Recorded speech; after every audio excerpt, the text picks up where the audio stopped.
저는 오늘 2000년 전 오순절 마가다락방에 성령이 임재하사 교회가 탄생한 이 뜻깊은 성령 강림주일을 맞이해서 사도행전 1장 3절에서 5절까지의 말씀을 통해서 아버지께서 약속하신 성령, 아버지께서 약속하신 성령이라는 주제로 여러분과 함께 은혜를 나누고자 합니다. 오늘 사도행전 1장 4절에서 예수님께서는 제자들에게 아버지께서 약속하신 것이 있다. 그러니까 예루살렘을 떠나지 말고 아버지께서 약속하신 그것을 꼭 받아야 한다. 그거 받아서 살아야 된다. 그렇게 말씀하셨습니다. 예수님께서는 아버지께서 약속하신 것을 받아야 한다 하는 말씀을 몇 번이나 강조했는데요, 복음서에도 나옵니다. 누가복음 24장 49절의 말씀입니다. 볼지어다 내가 내 아버지께서 약속하신 것을 너희에게 보내리니 너희는 위로부터 능력으로 입혀질 때까지 이 성에 머물라 하셨습니다. 예수님이 말씀하신 아버지는 성부 하나님을 뜻합니다. 도대체 성부 하나님께서 약속하신 것은 뭘까요? 요한복음 14장 16절 말씀을 보면은 예수님께서 최후의 만찬 도중에 제자들의 발을 씻겨주십니다. 그때 이렇게 말씀하셨습니다. 내가 아버지께 구하겠으니, 성자이신 예수님께서 성부 하나님께 구한다는 겁니다. 뭐를요? 그가 또 다른 보혜사를 너희에게 주사 영원토록 너희와 함께 있게 하리니 하셨습니다. 아버지께서 약속하신 것은 또 다른 보혜사입니다. 성부 하나님이 우리들을 보호해 주시고자, 우리에게 은혜 베풀어 주시고자 스승과도 같은 보혜사 성령님을, 예수님을 보내주셨는데, 이제 그 예수님이 하늘나라로 올라가셔야 되거든요. 그러면 어떻게 됩니까? 예수님이 올라가 버리면 우리가 누가 보호해 주는 보혜사가 됩니까? 그래서 성령님이 오셔서 우리에게 또 다른 보혜사 노릇을 해 주실 것이다 하셨습니다. 그러면 그 다른 보혜사가 누구냐? 자, 17절을 보십시오. 그는 진리의 영이라 했습니다. 육신을 갖고 있는 분이 아니라는 겁니다. 영이라는 겁니다. 어떤 영? 진리의 영이라는 겁니다. 바로 성령입니다. 하나님 아버지께서 약속하신 것은 바로 성령을 보내주시겠다는 약속입니다. 성부 하나님은 이미 구약의 요엘 선지자를 통해서 하나님의 영을, 성령을 만민에게, 각 남자와 각 여자에게 보내주시리라 약속하셨습니다. 그러니 아버지께서 약속하신 성령을 꼭 받아야 된다. 받을 때까지는 예루살렘 성전에 머물러 있으라, 그렇게 말씀하신 겁니다. 왜 성령을 꼭 받아야 될까요? 왜 성령을 꼭 받아야만 주님의 몸이라 불리는 교회가 탄생하는 걸까요? 예수님은 그 이유를 요한복음 16장 7절에서 말씀해 주셨습니다. 요한복음 16장 7절입니다. 예수님이 말씀하시기를 내가 너희에게 실상을 말해주겠다. 예수님 말씀해 주시는 실상이 뭐냐?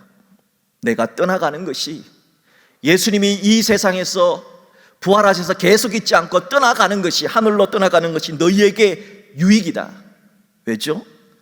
내가 떠나가지 아니하면 보혜사가, 성령님이 너희에게 오지 아니할 것이요, 가면 예수님이 승천하셔서 하늘나라로 가야지 내가 그를, 성령님을 너희에게로 보내리리 하셨습니다. 성령 받으면 우리에게 엄청난 유익이 있다는 겁니다. 엄청난 베네핏이 있다는 겁니다. 도대체 성령 받으면, 성령 충만하면 우리에게 어떤 유익이 주어지는 걸까요?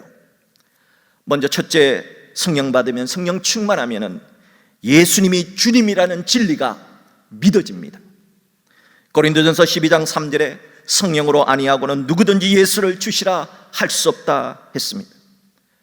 아무리 예수를 믿고 싶어도 믿어지지 않는데 성령 받으면 믿어진다는 겁니다. 성령 받으면 하나님께로 돌아올 수 있다는 겁니다. 이런 유익이 있기 때문에 성령 받으라 하신 겁니다.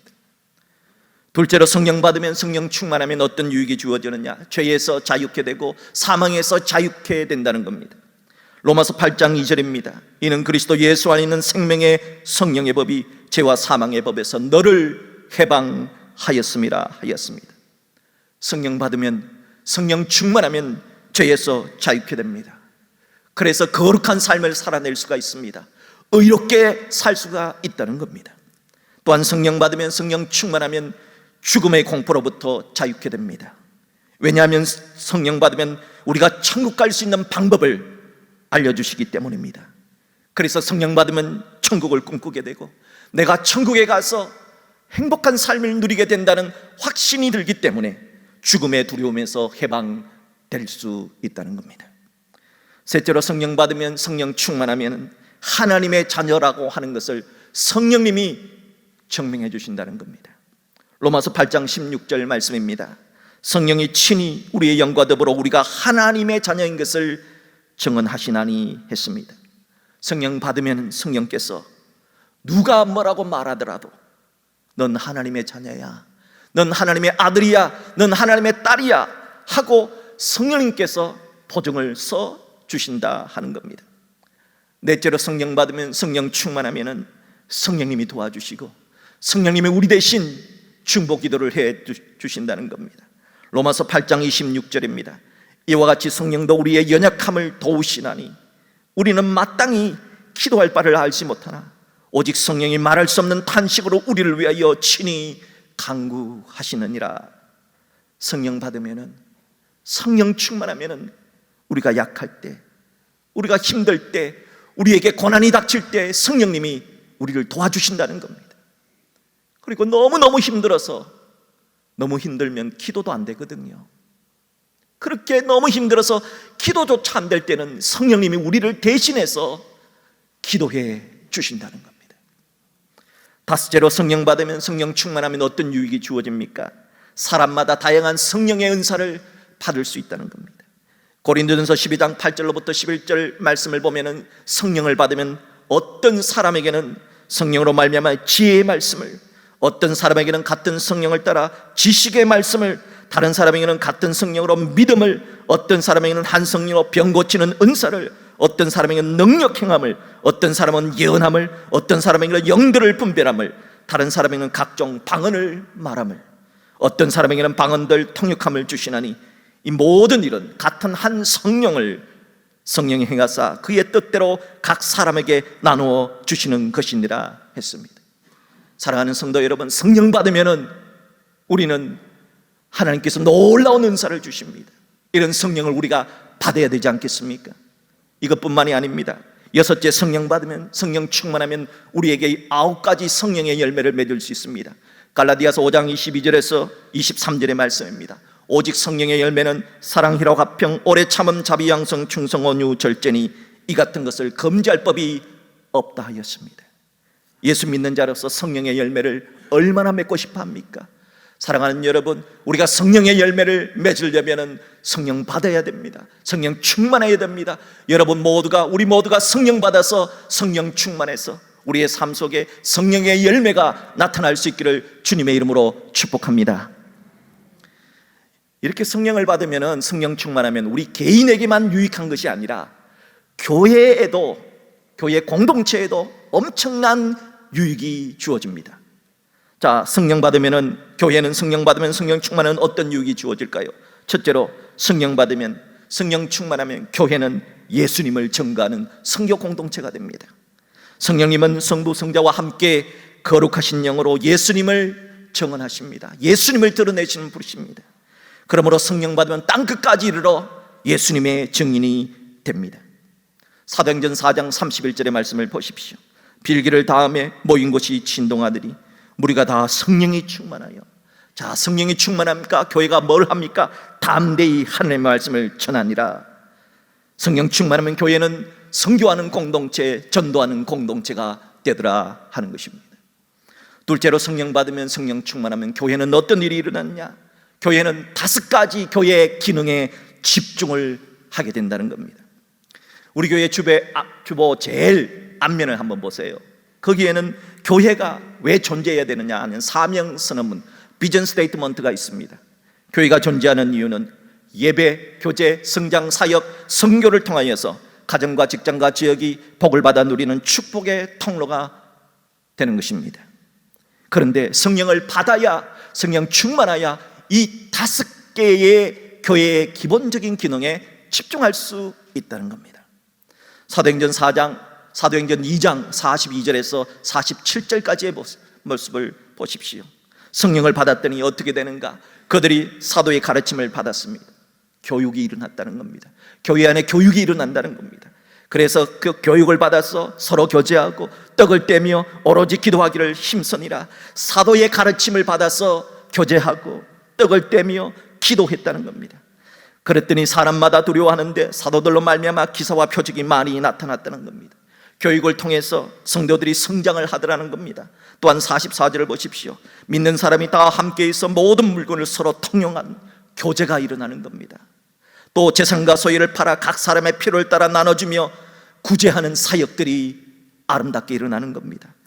날마다 마음을 같이하여 성전에 모이기를 힘쓰고 예배할 때마다 대그룹으로 모여서 예배 드리려고 하고, 집에서 흩어졌을 때는 집에서 떡을 떼며 기쁨과 순전한 마음으로 음식을 먹고 하나님을 찬미하는, 모이면은 대그룹으로 예배하고 흩어지면은 구역별로 지역별로 예배하는 일들이 일어났습니다. 또 온 백성에게 칭송을 받으니 주께서 구원받는 사람을 날마다 더하게 하시니라 하여서 성교의 꽃이 피어나게 되더라 하는 것입니다. 이래서 교회는 성령 받아야 됩니다. 이래서 교회는 성령 충만해야 한다 하는 것입니다. 셋째는 교회가 성령 받으면, 성령 충만하면 교회는 하나가 됩니다. 교회에 대해 말씀을 많이 기록된 에베소서 4장 3절 말씀에 평안에 매는 줄로 성령이 하나 되게 하신 것을 힘써 지키라 하셨습니다. 성령은 하나 되게 하신다는 겁니다. 하나 되는 성령, 이 성령이 임할 때 교회는 하나가 된다는 것입니다. 이렇게 엄청난 이익이 주어지니까 하나님도, 예수님도, 성령님도, 구약의 선자들도, 신약의 사도들도 신구약 성경 66글은 한결같이 성령 받아라, 성령 충만하라, 그렇게 말씀하고 있는 것입니다. 그렇다면 문제는 뭡니까? 어떻게 하면 성령을 받느냐 하는 겁니다. 저는 오늘 성경을 통해서 성령을 받는 방법 3가지 원리를 여러분에게 말씀드리고자 합니다. 첫 번째, 성령을 받으려면, 성령 충만하는 원리는 뭐냐? 바로 기도의 원리입니다. 간절히 구하라 하는 구하라의 원리입니다. 누가복음 11장 말씀을 보면 예수님은 너희가 악할지라도 좋은 것을 자식에게 줄 줄 알거든, 아무리 못된 부모라도 자식한테는 좋은 것 주려고 하거든, 하물며 너희 하늘 아버지께서 구하는 자에게 성령 주시지 않겠느냐 하시면서 구하는 자에게 성령을 주신다 하셨습니다. 심리학에서 피그말리온 효과라고 하는 단어가 있어요. 피그말리온 효과. 이 피그말리온이라고 하는 효과는 그리스 신화에서 나온 하나의 심리학적 용어입니다. 피그말리온이라고 하는 조각가가 있었습니다. 이 조각가가 하루는 조각을 해서 멋지고 아름다운 여인상을 만들었어요. 근데 이 여인상이 너무 아름답고 너무 좋은 거예요. 그래서 이 피그말리온이라는 조각가가 그 조각상을 진짜 사랑하게 된 거예요. 그래서 마음속에 늘 기도하듯이 외쳤습니다. 이 조각상이 진짜 내 아내가 되었으면 좋겠다.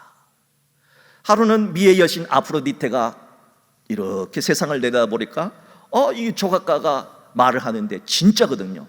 진짜 사랑하거든요.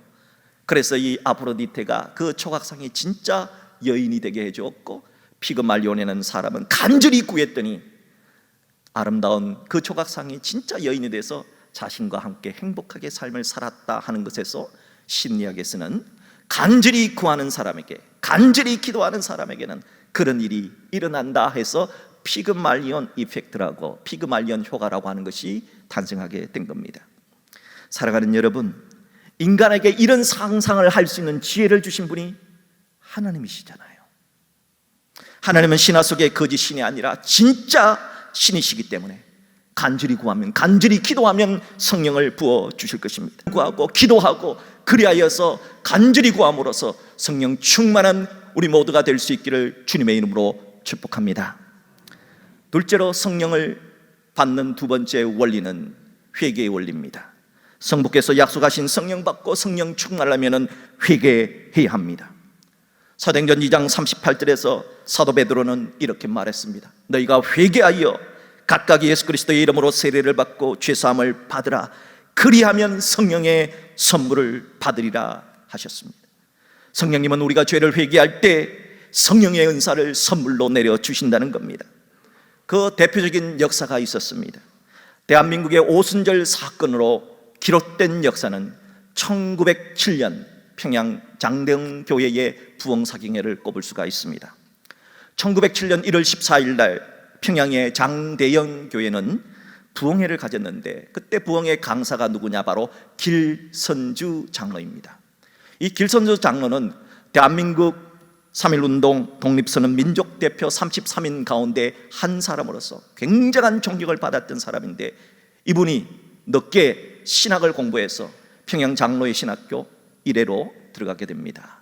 이제 졸업을 앞두고 있었던 이 길선주 장로가 말씀을 전파하다가 갑자기 성령의 감동을 받아서 자신의 죄를 회개하기 시작했습니다.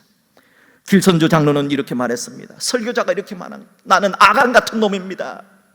나 때문에 여러분이 이 시간 하나님이 복을 내려줄 수가 없습니다. 사람들이 깜짝 놀라서 쳐다봤지요. 도대체 저분이 무슨 죄를 졌나?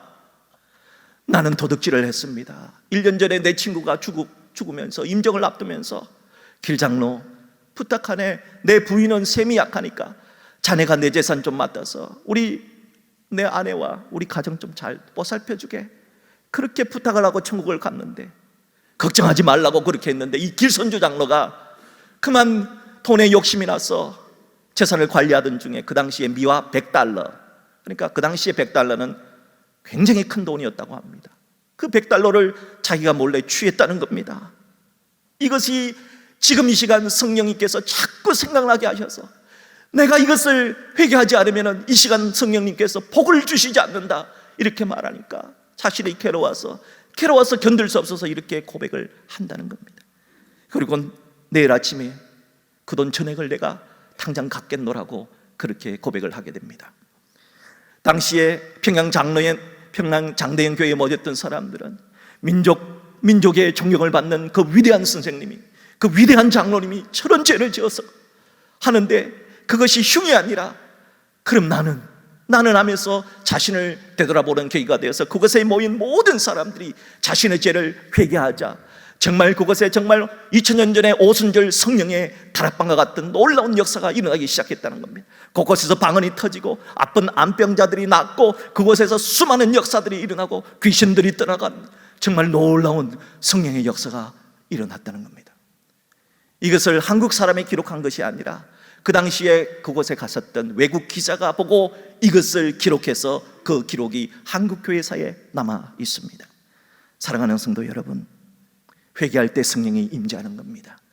회개할 때 하나님의 놀라운 성령이 임재하셔서 하나님의 기적이 일어나고 병이 낫고 귀신이 떠나가고 놀라운 성령의 은사가 내려지는 것입니다. 그래서 성령 받아야 되는 겁니다. 성령 받으시고 여러분 성령 충만하셔서 여러분 육신과 여러분 영혼 속에 있는 모든 아픔과 질병이 떠나가시기를 주님의 이름으로 축복합니다. 셋째로, 성령을 받으려면, 성부 하나님께서 약속하신 성령 받으려면 세 번째 원리는 뭐냐? 말씀 안에 거해야 합니다. 아버지가 약속한 성령을 받으려면 기도와 회개 이외에 말씀을 사모해야 되고, 말씀 따라 살려고 하는 말씀을 사모함이 있어야 합니다. 왜냐하면 말씀 없이 기도만 하면 영적인 무당이 됩니다. 반대로 기도는 하지 않고 말씀만 보면 자기 잘난 체 지식주의자가 될 수 있습니다. 사랑하는 성도 여러분, 말씀을 사모할 때, 우리가 말씀 따라 살려 할 때 성령이 임하는 것입니다. 말씀을 사모하셔서 여러분에게도 성령 충만한 역사가 있기를 주의 이름으로 축복합니다. 사람들이 성령을 받으면, 성령 충만하면 변화됩니다. 몰라게 다른 사람이 봐도 저 사람인가 할 정도로 그렇게 변화됩니다. 예수님의 동생들은 성령 받기 전에는 예수님을 믿지 않았습니다. 충격적입니다. 예수님의 동생들이 예수님을 믿지 않았다는 겁니다. 요한복음 7장을 보면은 초막절이라는 절기를 당해서 예수님의 동생들이 예수님한테 이렇게 얘기합니다. 형님 제발 이 갈릴리 시골 총구석에만 계시지 마시고 이제 명절이 됐는데 저 예루살렘에 올라가서 오병이어의 기적처럼 그런 기적을 좀 확 행해가지고 사람들한테 형님 좀 드러내셔서 왕이 되어야 되지 않겠습니까? 왜 이 총구석에 갈릴리만 계십니까? 하고 그런 말을 합니다. 요한복음 7장 5절은 예수님의 동생들이 왜 그렇게 말했는가 이렇게 기록하고 있어요. 이는 그 형제들까지도 예수님의 동생들이죠. 예수를 믿지 아니함이로라. 예수를 안 믿으니까 예수님을 그저 기적을 행하는 사람으로서, 그냥 정식 왕으로서 쿠데타를 일으켜서 이제 새로운 왕이 되라, 그렇게 권면을 합니다. 그런데 이런 사람들이 성령을 받아요. 성령을 받으니까 예수님의 동생들이 어떻게 변합니까? 위대한 교회의 지도자가 되고 야고보서와 유다서를 기록한 성경의 저자가 되는 겁니다. 여러분 아시지요? 야고보서는 예수님의 동생, 친동생 야고보가 기록한 겁니다. 야고보서 1장 1절의 말씀을 보십시오. 하나님과 주 예수 그리스도의 종 야고보는 예수님 동생이잖아요. 그러면 하나님과 주 예수 그리스도의 동생 야고보라고 기록하지 않습니다. 왜죠? 유다서를 보십시오. 여러분 아시다시피 유다서를 쓴 유다는 예수님의 친동생입니다. 유다서 1장 1절을 보십시오. 예수 그리스도의 종이요 야고보의 형제인 유다는, 야고보서를 쓴 야고보는 유다의 형입니다. 자, 그러니까 유다는 형이라고 하는데 예수님도 큰형님 아닙니까? 그러면 큰형님이라고, 나는 동생이라고 말하고 예수 그리스도의 종이라고 쓰잖아요. 왜 이렇게 바뀝니까? 성령 받았기 때문입니다.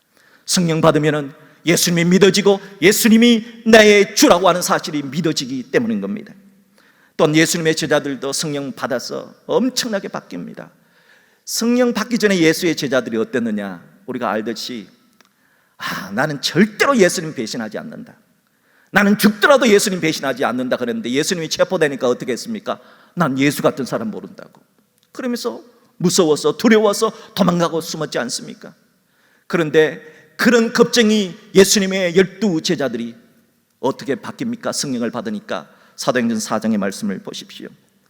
그 당시에 유대교의 종교 지도자들은, 유대교라고 하는 것은 종교가 정치를 하는 아주 독특한, 이슬람교도 시아파 같은 경우는 종교인이 정치를 하는 아주 독특한 종교신앙 공동체가 이슬람 공동체가 유대 공동체입니다. 그런데 이 유대 공동체의 최고 지도자 대제사장과 그런 많은 서기관들과 바리새인들은 굉장한 권세를 갖고 있었습니다. 사람을 죽이고 살릴 수 있는 권세를 갖고 있습니다. 그 사람들이 제자들을 부릅니다. 너희들 예수님의 이름으로 말도 하지 말고, 너희들 예수님의 이름을 가르치지도 말라. 옛날 같았으면 절대로 두려워서 안 가르쳤을 겁니다. 그런데 성령을 받고 난 다음에 사도 베드로와 요한이 뭐라고 말하는가 한번 보실까요? 사도행전 4장 19절 20절입니다. 하나님 앞에서 너희의 말을 듣는 것이 하나님의 말씀을 듣는 것보다 옳은가 판단하라. 우리는 보고 들은 것을 말하지 아니할 수 없다. 이렇게 대답하다가는 죽거든요. 죽을 수 있거든요. 그런데 죽을 수 있음에도 불구하고 어디에서 용기가 나서 이렇게 말을 할 수가 있었을까요? 그것은 사도들이 성령을 받았기 때문입니다. 성령을 받으면 변화됩니다. 성령을 받으면 담대하게 하나님을 두려워하고 사람을 두려워하지 않는 자가 된다는 겁니다. 사랑하는 성도 여러분, 아버지가 약속하신 성령은 과거에만 역사하신 것이 아니라 오늘도 역사합니다. 그리고 우리 주님 오시는 그날까지 역사를 합니다. 사랑하는 여러분, 하늘나라를 꿈꾸는 사람이 되려면 성령 받아야 됩니다. 성령 충만하면 하늘나라의 꿈을 꿀 수가 있습니다. 사랑하는 우리 모든 성도들이 성령 받아서 성령 충만해서 어둠의 꿈을 꾸는 것이 아니라 하나님 나라의 화려한 빛의 세계를 꿈꿀 수 있는 여러분 되실 수 있기를 주의 이름으로 축복합니다. 오늘 저는 여러분에게 3가지를 말씀드렸습니다. 어떻게 하면 성령 받을 수 있느냐? 기도해야 된다. 기도의 원리, 그리고 회개해야 된다. 회개의 원리, 그리고 말씀을 사모해야 된다. 이 말씀의 원리를 잘 지켜서 우리 모두 성령의 열매를 맺고 성령 충만한, 그리고 교회도 유익하고 여러분 개인도 유익한 그런 성령의 사람 되실 수 있기를 주님의 이름으로 축복합니다.